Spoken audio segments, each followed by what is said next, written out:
Hello guys, നമസ്കാരം. അപ്പോൾ നമ്മൾ ബാംഗ്ലൂരിലുള്ള പല ബിസിനസ് സംരംഭങ്ങളും പരിചയപ്പെടുത്തിയിട്ടുണ്ട്. ഇന്ന് ഞാൻ പരിചയപ്പെടുത്താൻ പോകുന്നത് മലയാളിയുടെ ഒരു കല്യാണ മണ്ഡപമാണ്. നമുക്കെല്ലാവർക്കും അറിയാം, ഈ ഒരു ഓഡിറ്റോറിയം കല്യാണ മണ്ഡപം എന്ന് പറഞ്ഞിട്ടുണ്ടെങ്കിൽ ഒരു വൺ ടൈം ഇൻവെസ്റ്റ്മെൻ്റ് ആണ്.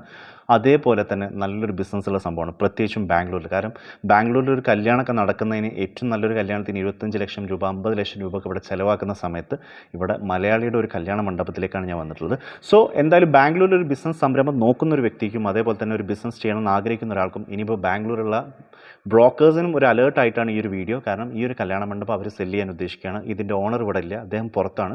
അപ്പം അദ്ദേഹം ഇപ്പോൾ അതിൻ്റെ ഫുൾ റിനോവേഷനൊക്കെ കഴിഞ്ഞ സമയത്ത് ഇതൊന്ന് സെല്ല് ചെയ്യാനുള്ള ഒരു പരിപാടിയിലാണ്. അപ്പം ഞാനുള്ളത് ഇപ്പം ദാസറഹള്ളി ആചാര്യ കോളേജില്ലേ, ആചാര്യ കോളേജിൻ്റെ അടുത്താണ്. ഇതിൻ്റെ കറക്റ്റ് ലൊക്കേഷൻ ഇദ്ദേഹം പറഞ്ഞുതരും. ഇദ്ദേഹം ഇതിൻ്റെ ഒരു മാനേജറാണ്. ഹായ്, എന്തായിരുന്നു പേര്? വസീം. അപ്പോൾ വസീം നമുക്ക് പറഞ്ഞുതരും, പറഞ്ഞോളൂ. ഇത് നമ്മൾ ലൊക്കേഷൻ കിടക്കുന്നത് എസർഗട്ട മെയിൻ റോഡിൽ ആചാര്യ കോളേജ് റോഡിൽ ഗണപതി നഗർ എന്ന സ്ഥലത്താണ് നമ്മൾ ഈ പ്രോപ്പർട്ടി കിടക്കുന്നത്. ഓക്കെ. അപ്പോൾ ഹെസർഗട്ട റോഡിലാണ് അപ്പം എന്തായാലും ഓഡിറ്റോറിയത്തിൻ്റെ പേര് വരുന്നത് ഐശ്വര്യ ഓഡിറ്റോറിയമാണ്. ഇതിൻ്റെ സ്ക്വയർ ഫീറ്റ് കാര്യങ്ങൾ ഒന്ന് പറഞ്ഞുതരാണെങ്കിൽ നന്നായിരുന്നു. ഇത് നമ്മുടെ പ്രോപ്പർട്ടി മൊത്തം 18,500 സ്ക്വയർ ഫീറ്റിലാണ് നമ്മൾ പ്രോപ്പർട്ടി എടുക്കുന്നത്. അതിൽ നമ്മൾ 9,500 സ്ക്വയർ ഫീറ്റോളം നമ്മൾ ഇതിൽ ബിൽഡിംഗ് ഏരിയ കൺസ്ട്രക്ട് ചെയ്തിട്ടുണ്ട്. ഓക്കെ. പിന്നെ ബാക്കിയുള്ളത് നമുക്ക് പാർക്കിംഗ് ഏരിയ ആയിട്ടും ഒക്കെ കിടക്കുന്നുണ്ട്. ഓക്കെ. എത്ര പേർക്കുള്ള ഒരു കപ്പാസിറ്റി ഹാളാണിത്? ഇത് നമ്മൾ ഇവിടെ കഴിഞ്ഞ പ്രോഗ്രാമുകൾ വെച്ച് നോക്കിയിട്ട് 1000-ന്റെ മുകളിലുള്ള ആളുകളുള്ള ഫംഗ്ഷൻ ഇവിടെ സുഖമായിട്ട് നടത്തി പോയിട്ടുണ്ട്. സീറ്റിംഗ് കപ്പാസിറ്റി ഹാളിൽ വരുന്നത് 300 ആണ്. പിന്നെ ഡൈനിങ്ങിൽ 200 ഡൈനിങ് കപ്പാസിറ്റി വരുന്നുണ്ട്. പിന്നെ വിശാലമായ ഒരു കിച്ചൺ ആണ് നമ്മൾ പ്രൊവൈഡ് ചെയ്തത്. ഇവിടെ ബാംഗ്ലൂർ മറ്റൊരു ഓഡിറ്റോറിയത്തിൽ ഇല്ലാത്ത രീതിയിലുള്ള അത്യാവശ്യം നല്ല സൗകര്യമുള്ള കിച്ചൺ തന്നെയാണ് നമ്മൾ പ്രൊവൈഡ് ചെയ്യുന്നത്. പിന്നെ 2 സ്റ്റോർ റൂം അടക്കമാണ് ഈ കിച്ചൺ കിടക്കുന്നത്.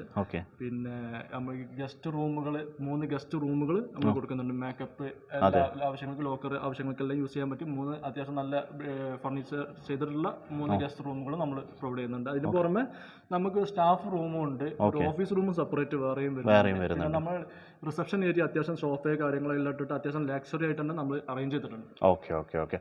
പിന്നെ ഇവിടെയുള്ള ഇലക്ട്രിസിറ്റി വാട്ടർ ഒക്കെ എങ്ങനെയാണ് വരുന്നത്? നമുക്ക് ഓൺ ബോർവെൽ ഉണ്ട്. പിന്നെ അതിന് പുറമെ നമ്മളൊരു പുറത്ത് നമുക്ക് എക്സ്റ്റേണൽ ആയിട്ടൊരു 10,000 ലിറ്റർ കപ്പാസിറ്റി ഉള്ള ടാങ്ക് നമ്മൾ ഗ്രൗണ്ട് ഫ്ലോറിൽ കൊടുത്തിട്ടുണ്ട്.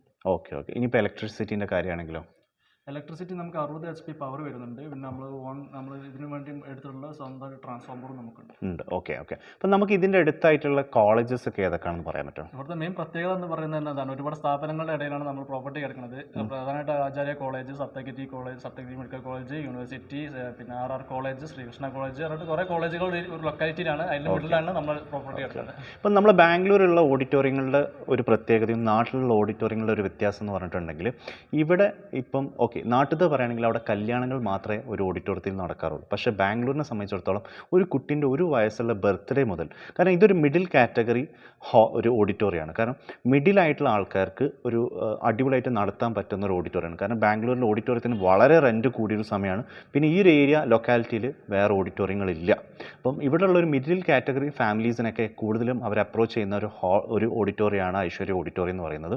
സോ നമുക്കെന്താ വെച്ചിട്ടുണ്ടെങ്കിൽ ജാതിമത ഭേദമില്ലാതെ തന്നെ ഇവിടെ അത്രയും നല്ലൊരു ബിസിനസ് നടക്കുന്നുണ്ട്. അപ്പം ഒരു കുട്ടീൻ്റെ 1 വയസ്സിൻ്റെ ഒരു ബർത്ത്ഡേ പാർട്ടി മുതൽ വയറ് കാണൽ ചടങ്ങ് വരെ ഇവിടെ വീട്ടിൽ വെച്ച് നടത്താൻ പറ്റില്ല. അവർക്ക് നല്ലൊരു ഗ്രാൻഡായിട്ട് നടത്തണമെന്നുണ്ടെങ്കിൽ ഒരു ഹാൾ വളരെ മസ്റ്റാണ്. പിന്നെ ഇതിൻ്റെ ഒരു റവന്യൂ എന്ന് പറഞ്ഞിട്ടുണ്ടെങ്കിൽ ഒരു 5 ലക്ഷം രൂപ വരെ നമുക്ക് മന്ത്ലി ഒരു ഏർണിങ്ങിലേക്ക് കാണിക്കാൻ പറ്റുന്ന രീതിയിലുള്ള ഒരു ഹാളാണത് അല്ലേ?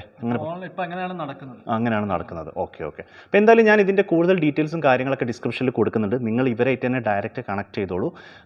ഞാൻ ഇവരുടെ തന്നെ കോൺടാക്ട് നമ്പർ കൊടുക്കുന്നുണ്ട്. അപ്പോൾ നിങ്ങൾ ബാംഗ്ലൂരിലുള്ള ഒരു ബ്രോക്കർ ആയിക്കോട്ടെ, ഇനി അതല്ല നിങ്ങൾ ബാംഗ്ലൂരിലൊരു ബിസിനസ് ചെയ്യണമെന്ന് ആഗ്രഹിക്കുന്ന ഒരു വ്യക്തി ആയിക്കോട്ടെ, എന്താണെങ്കിലും നിങ്ങൾക്ക് ഇവരെ ഡയറക്റ്റ് കോൺടാക്ട് ചെയ്യാം. അപ്പം എന്തായാലും നമ്മൾ ബാംഗ്ലൂരിൽ ബിസിനസ് അന്വേഷണം നടക്കുന്ന എല്ലാവർക്കും നല്ലൊരു ഇൻഫർമേഷൻ തന്നെ ആവട്ടെ. അപ്പം നമ്മൾ പല ബിസിനസ്സുകളും ബാംഗ്ലൂരിൽ മലയാളികൾക്ക് പരിചയപ്പെടുത്തിയിട്ടുണ്ടെങ്കിലും ഒരു ഓഡിറ്റോറിയത്തിൻ്റെ ഒരു വീഡിയോ ചെയ്യണമെന്ന് പറഞ്ഞപ്പോൾ അതിങ്ങനെ ചെയ്യാൻ പറ്റുമെന്ന് ഞാൻ വിചാരിച്ചിട്ടില്ല. കാരണം നമുക്ക് ബാംഗ്ലൂരിൽ മലയാളികളുടെ തന്നെ ഒരു ഓഡിറ്റോറിയം ബിസിനസ്സുകൾ വരെ ഇവിടെ മലയാളികൾ നടത്തുന്നുണ്ടെന്നുള്ളത് മനസ്സിലായി. സോ എന്തായാലും ബാംഗ്ലൂരിലത്തെ ബിസിനസ് ഇൻഫർമേഷനായിട്ട് എല്ലാവർക്കും നല്ലൊരു ഇൻഫർമേഷൻ തന്നെ ആവട്ടെ. Thank you.